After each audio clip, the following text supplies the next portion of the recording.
চলে আসছি মিষ্টির দোকান দেখেন, এই যে সেই ল্যাংটা মিষ্টি, এই যে ল্যাংটা মিষ্টি, এই যে এই যে ল্যাংটা মিষ্টির এই যে কারিগর আছে, এই যে ল্যাংটা মিষ্টির এই যে ল্যাংটা মিষ্টি এই যে আছে।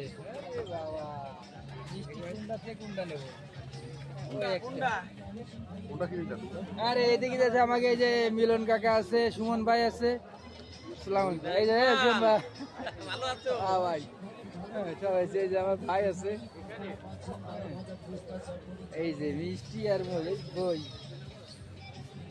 আর মিষ্টি এই এটা মিষ্টির নাম কি? এটা খেজুর, খেজুর খেজুর মিষ্টি, এই যে খেজুর মিষ্টি। আর এটা এটা কি? বালিশ। সে ল্যাংটা মিষ্টি বলে, আমি বলার কি বলতে পারছি না।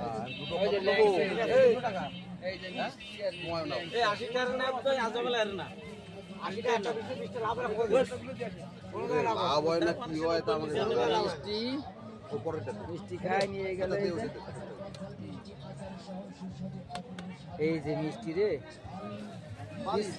বালিশ মিষ্টি পিস কত? 80 টাকা, 100 টাকা পিস। 100 হ্যালো, ওই যে কাকা তো দিচ্ছে 80 টাকা করে। আরে নাও না, তুমি যেটা বলেছো ওইটা নাও।